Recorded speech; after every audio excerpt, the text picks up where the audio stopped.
Semoga pemerintah melakukan tindakan konkret dan kita rakyatnya juga konkret. Nah, oke. Nah, Pemerintah nggak konkret, rakyat nggak konkret, kita mampus semua karena gara-gara corona. oke.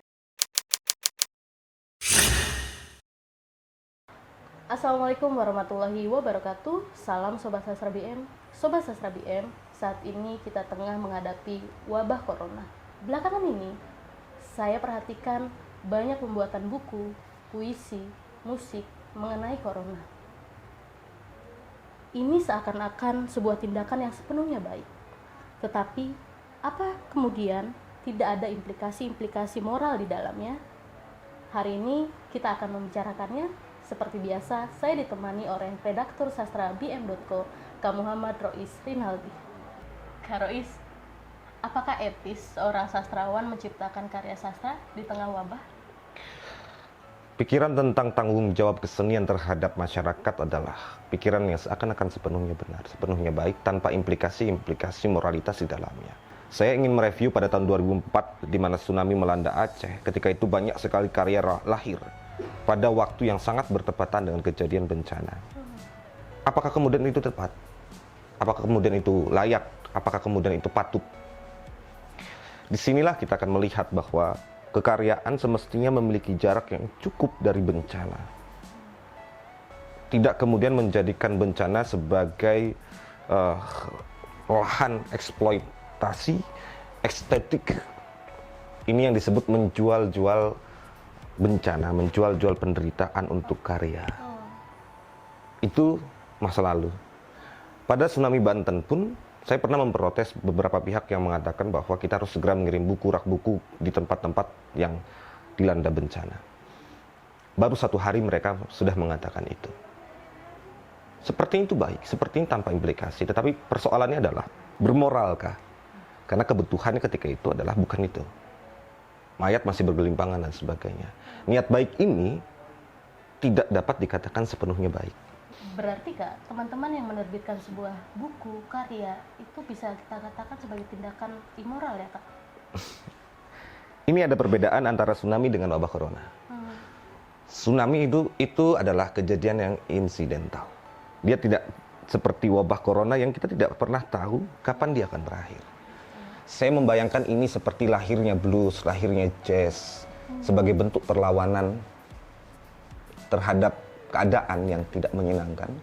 Ketika ada karya-karya yang lahir di tengah wabah corona ini, ada beberapa hal yang bisa dibuat klasifikasinya untuk dapat dinilai. Pertama adalah, apakah karya yang dimaksud itu lahir karena memang sebuah hasil dari penghayatan para penulis terhadap keadaan wabah ini.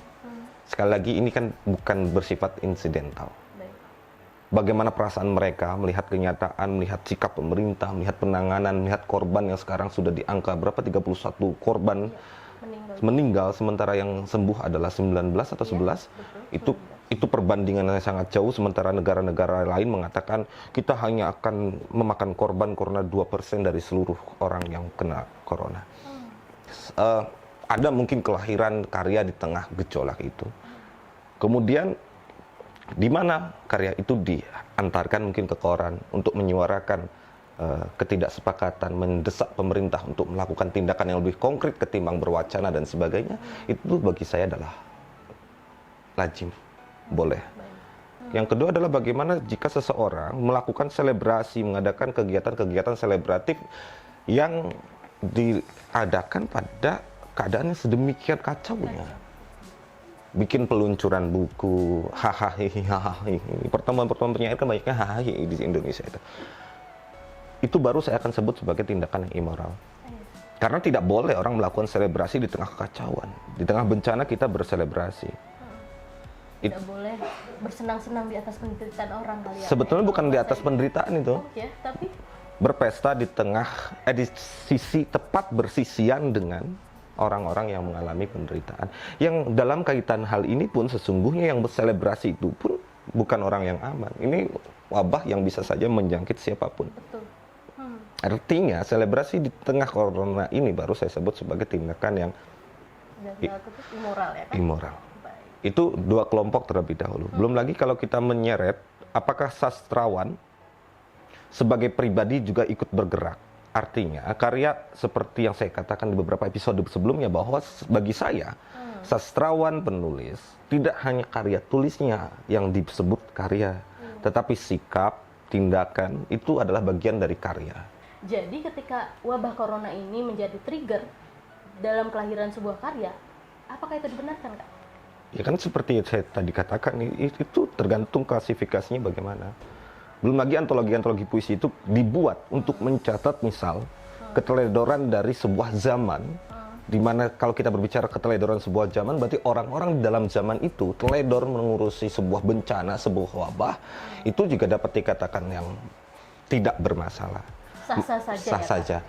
Menjadi perlu dipertanyakan ketika para sastrawan, para penulis, para penyair di tengah wabah corona ini masih sibuk berbicara tentang siapa saya, siapa apa karya saya, siapa saya apa karya saya, siapa saya apa karya saya.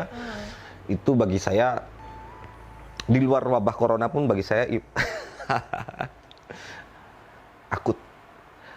Manusia yang sastrawan dengan sastrawan yang manusia itu beda ya. Manusia yang sastrawan dan sastrawan yang manusia, maksudnya gimana, Kak? Ya, ini adalah sebuah keadaan di mana setiap pribadi di Indonesia, bahkan di seluruh muka bumi menghadapi ancaman yang sama. Virus corona dapat menyerang siapa saja tanpa memikirkan dia beragama apa, tanpa memikirkan dia suku apa, dari negara mana. Kemudian sastrawan di tengah wabah sedemikian masih berbicara, masa lalu saya tuh gini loh, penghargaan yang saya dapat tuh gini loh, karya saya tuh ini. Kamu tahu nggak, saya ini adalah penyair besar, bla bla bla bla bla bla bla bla bla bla bla bla bla bla. Itu bagi saya sakit jiwa. Manusia yang berpikir dirinya sastrawan, makanya menegaskan siapa saya, apa karya saya, siapa saya, apa karya saya di tengah mau kebakaran, di tengah corona, di tengah apa, pokoknya ngomong gitu. Padahal sebenarnya itu nggak perlu ya, Kak? Nggak perlu. Pasti akan ya tahu gitu. Ya tahu, dan atau jangan nggak tahu sih orang. Kalau orang tahu kan nggak perlu cerita ya. Iya sih. Mungkin tahu diri bahwa dia nggak diketahui, maka dia memberitahu. Oke. Beda kan? Beda. Baru kita berbicara sastrawan yang manusiawi itu ya sastrawan yang dapat menempatkan dirinya sebagai apa siapa. Tidak selalu berbicara sastra sebagai sastra, tapi juga sampai pada tatanan-tatanan yang logis, wabil khusus tanggung jawab seni terhadap masyarakatnya itu sendiri, asal tidak ada implikasi-implikasi immoral di dalamnya. Bisa jadi kemudian sastrawan-sastrawan, penulis-penulis itu mengirimkan semacam somasi kepada presiden, somasi kepada DPR, somasi kepada WHO, somasi kepada siapapun yang dianggap mestinya segera bertanggung jawab atas menyebarnya virus corona melalui karya-karyanya. Malah itu juga bisa disebut sebagai tindakan yang tepat. Ini lain sama sekali dengan tindakan ketika kita menghadapi tsunami karena dia insidental. Sementara ini kita sendiri pun tidak tahu ada di mana. Esi tidak tahu kita ini sedang berhadap-hadapan kena corona apa tidak. Wah, para kameramen kita juga tidak tahu mereka sehat atau tidak. Kemarin wali kota Bogor positif corona, menteri positif corona. Bukan tidak mungkin orang-orang di sekitar kita pun terkena. Jadi wajar kalau kemudian wajar kemudian jadi trigger corona ini. Sepertinya pembicaraan kita sudah sangat panjang nih, Kak. Terakhir, hal konkret apa, hal terbaik apa yang dapat dilakukan oleh seorang sastrawan di tengah wabah virus corona yang saat ini terjadi, Kak? Menjawab ini nggak mudah sebetulnya. Konkret kan mintanya, konkret. Ada orang menerima tamu diberi bubur, kata Rasulullah, itu jamuan yang luar biasa, paling hebat. Ada orang bertamu memberi bubur yang sama seperti orang yang memberikan jamuan sebelumnya, lalu dinilai sebagai jamuan yang buruk sekali. Kenapa? Karena orang yang menjamu dengan bubur itulah kemampuan maksimal yang dia miliki.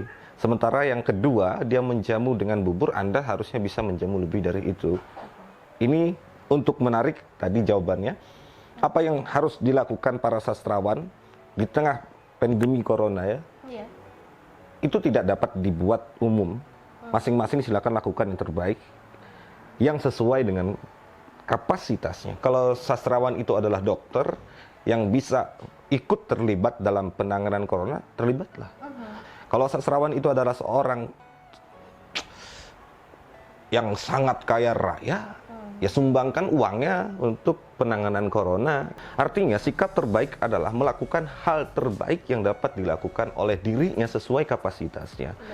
Kalau kemudian hendak ditarik pada kekaryaan, apakah wajib seorang sastrawan, wajib ya, seorang sastrawan menciptakan karya sastra tentang corona, baik dalam pengertian sempit ataupun pengertian luas? Tidak wajib. Tetapi jika ada yang menciptakan karya, melakukan pergerakan kekaryaan untuk mendesak pemerintah agar segera bersikap secara tegas-tegasan, konkret menyelamatkan rakyat Indonesia, di mana menteri-menteri dan presiden sudah tes COVID, sementara rakyat belum dites, sebagai pegawai rakyat mereka kurang sopan, itu bisa jadi trigger kelahiran sebuah karya. Ini saya ingatkan berbeda sama sekali dengan tsunami dan sebagainya. Ini wabah dengan bencana yang insidental itu beda. Jadi tidak bisa dibuat secara umum. Tergantung kemampuannya di mana, lakukan yang terbaik. Kalau hal terbaik yang dapat dilakukan cuma diam di rumah, diam. Kita tidak pernah tahu kita ada di mana. Kita tidak pernah tahu Anda, saya, Esi ada di mana. Aman dari corona, terancam dari corona, atau jangan-jangan kita sudah terjangkit corona. Terima kasih banyak, Kak. Sama-sama, Esi. Semoga Esi tidak pernah menanyakan ini lagi, karena saya khawatir sebetulnya ini jadi sesuatu yang nembak diri saya sendiri, bukan dari orang lain, tapi jangan-jangan kata-kata yang saya katakan juga tidak dapat saya lakukan, sehingga sesungguhnya saya termasuk orang-orang yang tercatat dalam asyura, penyair-penyair itu. Semoga tidak seperti Amin. itu ya, Kak. Amin. Baik Sobat Sastra BM, itulah tadi perbincangan hangat saya dengan Kak Rois. Semoga wabah corona ini cepat berlalu Dan pemerintah segera melakukan tindakan konkret. ya. Karena berharap aja nggak bisa. Betul. Benar, Kak. Semoga pemerintah melakukan tindakan konkret dan kita Rakyatnya juga konkret. Nah, oke. Pemerintah nggak konkret, rakyat nggak konkret, kita mampus semua karena gara corona. Sobat Sastra BM, jangan lupa untuk like, comment, subscribe, and share BM TV. Salam berkarya Dan berbagi inspirasi. Wassalamualaikum warahmatullahi wabarakatuh. Pada dasarnya, semua orang pasti tidak terbebas dari raungan penderitaan selama dia masih di bumi, karena kita memang bukan makhluk bumi. Kita hanya pendatang. Kita peri langit.